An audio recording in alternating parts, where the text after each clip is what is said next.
Hi guys, what's up? Welcome back to today's video. This is Sonia and you are watching Sovi's vlog. So guys, जब भी India से students आने का सोचते हैं ना ऑस्ट्रेलिया, तो बहुत सारे स्टूडेंट्स के माइंड में यही क्वेश्चन होता है कि वो बैचलर्स करने के लिए ऑस्ट्रेलिया आए, यानी कि जस्ट आफ्टर 12th वो लोग आ जाएं बैचलर्स के लिए, या फिर वो लोग वेट करें जब उनकी बैचलर्स फिनिश हो जाए और फिर वो अपनी मास्टर्स के लिए ऑस्ट्रेलिया आए। तो ये एक बहुत बड़ा क्वेश्चन होता है, स्टूडेंट्स के माइंड में भी होता है, और इनफैक्ट जो पेरेंट्स होते हैं ना, वो भी इस क्वेश्चन को लेके बहुत ज़्यादा सीरियस होते हैं। तो गाइज आज मैं आप लोगों के साथ कुछ ऐसे पॉइंट्स शेयर करूंगी जो मैंने भी यहाँ पर देखा है स्टूडेंट्स को, बिकॉज मैं बैचलर्स के स्टूडेंट्स को भी जानती हूँ, मास्टर्स के स्टूडेंट्स को भी जानती हूँ। तो वो स्टूडेंट्स क्या फील करते हैं, और अगर वो आए हैं तो किस स्टेज पर उन्हें क्या प्रॉब्लम्स फेस करनी पड़ी है। तो इन्हीं सारी चीज़ों के बारे में आज की वीडियो है।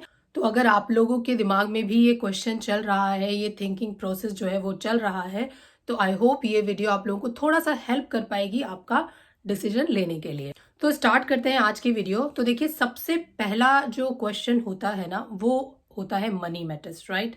हम सब जानते हैं कि भाई जब हम आउटसाइड आते हैं तो हमें काफ़ी सारा जो बल्क अमाउंट है वो दिखाना पड़ता है, और ऑब्वियस सी बात है आउटसाइड एजुकेशन जो है वो सस्ती नहीं है, बहुत महंगी है। तो सबसे पहला जो पॉइंट है वो फ़ी का ही है। तो फ़ी जो है वो डायरेक्टली कनेक्टेड है आपके कोर्स के ड्यूरेशन से, ठीक है ना। क्योंकि देखिए, जितना लंबा कोर्स होगा उतने ही आपको एनुअली या पर सेमेस्टर फ़ी देनी पड़ेगी। तो अब हम अगर बात करें बैचलर कोर्सेज की, तो देखिए बैचलर के जो कोर्सेज यहाँ पर होते हैं ऑस्ट्रेलिया में, वो या तो 3 ईयर के होते हैं या फिर 4 ईयर्स के होते हैं। और अगर हम बात करें मास्टर्स की, तो मास्टर्स का जो ड्यूरेशन है वो कुछ मास्टर्स 1.5 साल की भी होती हैं और कुछ मास्टर्स जो है वो 2 ईयर्स की होती हैं। बट जो मोस्टली मास्टर्स हैं वो 2 ईयर की होती हैं, और जो रिकमेंडेड कोर्सेज हैं वो भी 2 ईयर्स के हैं। तो यानी देखिए, अगर आप लोग प्लान करते हैं तो पर्सनली आई सजेस्ट कि आप 2 ईयर वाला कोर्स ही मास्टर्स के लिए चूज करें। नाउ अब अगर बात करते हैं कि भाई इन कोर्सेज के ड्यूरेशन के लिए फ़ी कितनी होगी, तो देखिए अगर हम जनरल कोर्सेज की बात करें ना, जैसे कि आईटी के कोर्सेज या कुछ अकाउंटिंग के कोर्सेज, बिजनेस वाले कोर्सेज, तो अगर उनकी फ़ी की बात करें तो देखिए वो फ़ी जो है ना वो वेरी करती है अप टू 20-25 से लेकर के 35 या 40 के तक भी होती है। तो ये देखिए डिपेंड करेगा अगेन कि आपने किस लेवल की यूनिवर्सिटी को चूज़ किया है। कुछ यूनिवर्सिटीज जिनकी फ़ी बहुत ज़्यादा हाई है, और कुछ की है कि यहाँ पे अफोर्डेबल है, हो जाती है। देखिए वैसे स्कॉलरशिप के ऑप्शंस हमेशा आप लोगों के पास रहते हैं। एंड अगर हम बात करें मास्टर्स कोर्सेज की, तो उनकी भी जो पर ईयर की फ़ी होती है वो 25K से लेकर के 50K तक की होती है।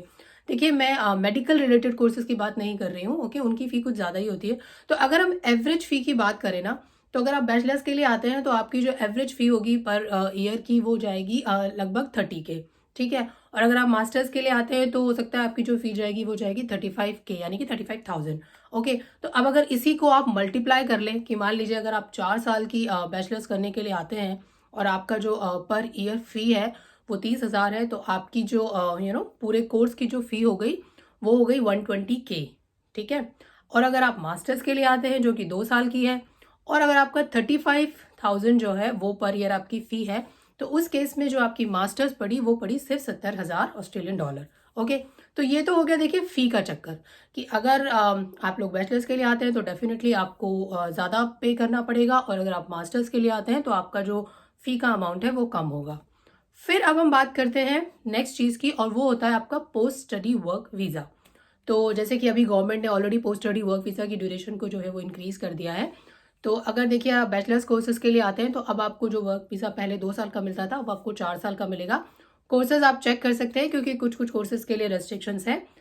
एंड अगर आप मास्टर्स करते हैं ऑस्ट्रेलिया से, तो पहले आप रह सकते थे 3 ईयर्स, लेकिन अब आपको पोस्ट स्टडी वर्क वीज़ा मिलेगा 5 ईयर्स का।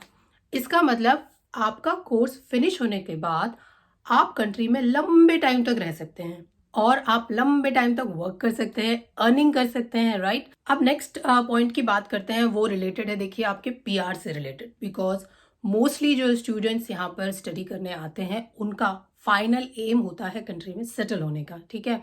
वो अपने कोर्स के बाद अपना थोड़ा एक्सपीरियंस गेन करने के बाद वो अपना पीआर का प्रोसेस स्टार्ट करते हैं। तो पीआर प्रोसेस के लिए आप सब जानते हैं कि हमें पॉइंट्स जो है वो पहले देखने होते हैं कि हमारे कितने पॉइंट्स हैं एज पर पॉइंट टेबल, और उसके बाद ही हम लोग चेक करते हैं कि हम एलिजिबल है या नहीं। आप हमारे चैनल को एक्सप्लोर कर सकते हैं, मैंने पीआर सीरीज़ को लेकर काफ़ी सारी वीडियोस बनाई हैं, इंडिविजुअल एक एक स्टेप को लेकर बनाई हैं। तो उन सब का लिंक नीचे डिस्क्रिप्शन बॉक्स में है, वो आप देख सकते हैं।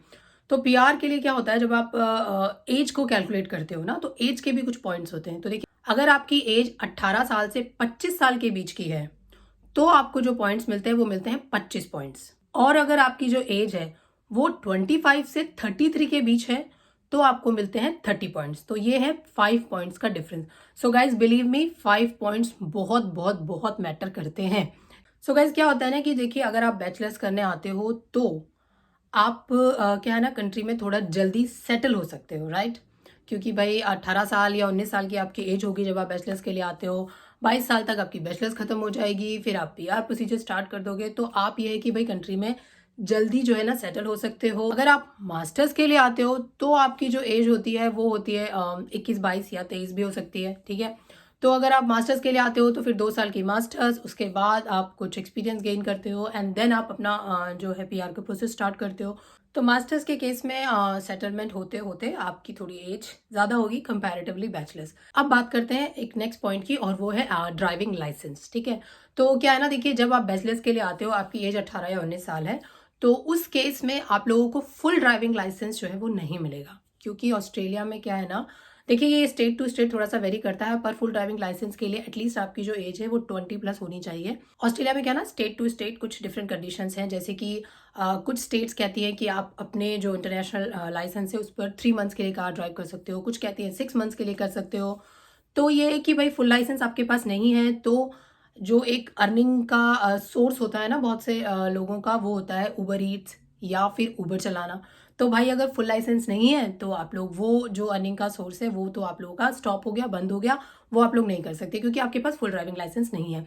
और क्या होता है, जब आप लोग आओगे 18-19 साल के हो तो आपको फुल लाइसेंस नहीं मिलेगा, आपको मिलेगा प्रोविजनल लाइसेंस। तो यहाँ पर 2 होते हैं, ये P1 और P2। तो इनमें आपको लगभग 2 to 3 ईयर्स जो है ना इस लाइसेंस पे कंप्लीट करने पड़ेंगे। तो आपको फुल लाइसेंस मिलते मिलते वही 3 साल और लग जाएंगे, और फिर आप जाकर के जो है ना, आपका अगर आप चलाना चाहते हो, ड्राइव करना चाहते हो उबर या उबर इट्स, वो आप लोग कर सकते हो। लेकिन वहीं अगर आप मास्टर्स के लिए आते हो और आपके पास इंटरनेशनल लाइसेंस है तो आप आओ इमीडिएटली, अपना एक टेस्ट दो, क्योंकि यहाँ पे एक ड्राइविंग के लिए टेस्ट देना पड़ता है।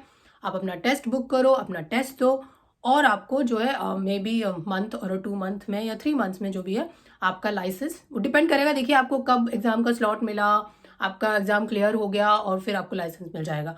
तो इस तरह से है कि भाई आपको लाइसेंस जल्दी मिल जाएगा। और फिर अगर आप पार्ट टाइम जॉब के साथ ये अगर अपना ड्राइविंग वाला करना चाहते हो, उबर या उबर ईट्स या कुछ भी करना चाहते हो, डिलीवरी के जॉब्स करना चाहते हो, तो यस यू कैन डू, आपके लिए अर्निंग का एक और ऑप्शन जो है वो खुल जाता है। अब गाइस बात करते हैं एक बहुत इंपॉर्टेंट पॉइंट्स के बारे में, जो मेरे अकॉर्डिंग तो एक बहुत ही ज़रूरी चीज़ है एक्चुअली, और वो है एक्चुअली मैच्योरिटी लेवल।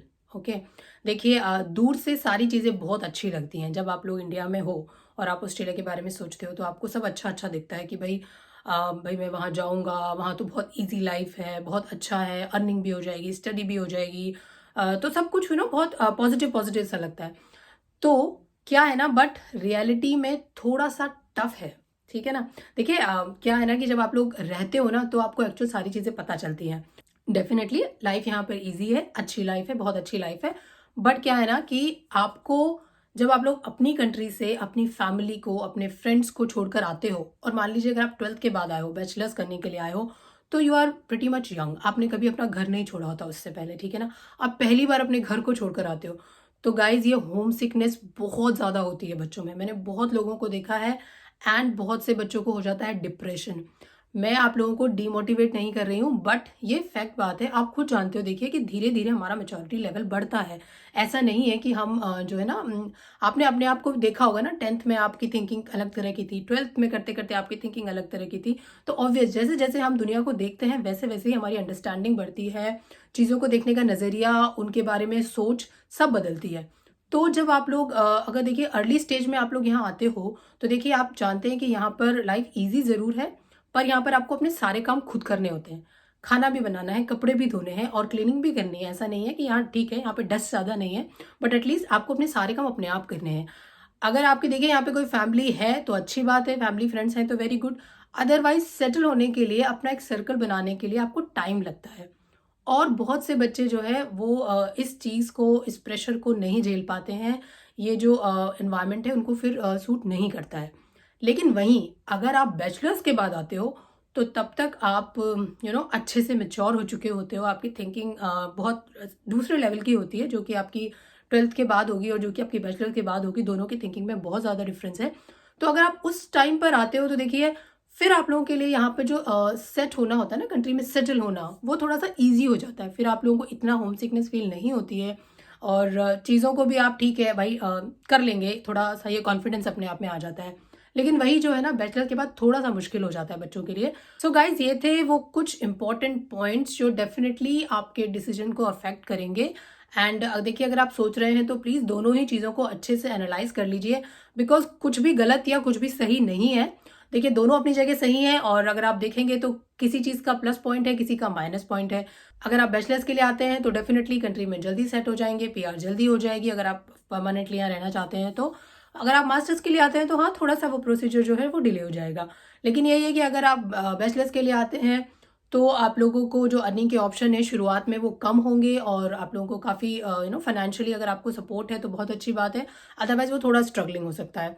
लेकिन वहीं अगर आप मास्टर्स के लिए आते हैं, आपके पास लाइसेंस भी है, तो आपके पास दूसरी जॉब के ऑप्शंस भी खुल जाते हैं, तो आपकी अर्निंग भी होती रहेगी, और आपका जो यहाँ पर स्टे है वो थोड़ा सा स्मूथ हो जाएगा।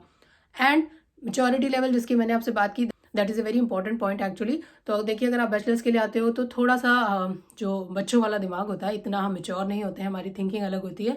और वहीं अगर आप मास्टर्स के लिए आते हो तो डेफिनेटली आपका जो थिंकिंग लेवल है वो एक अलग है, और आप बहुत अच्छे से जो है ना वो सेट हो सकते हो। सो गाइज, ये थी आज की वीडियो, और आई होप आपको वीडियो अच्छी लगी होगी। और अगर आपको वीडियो अच्छी लगी है तो please like, share and subscribe our channel. And thanks for watching. फिर से मिलूंगी आपसे एक नई वीडियो के साथ। तब तक बाय बाय, टेक केयर।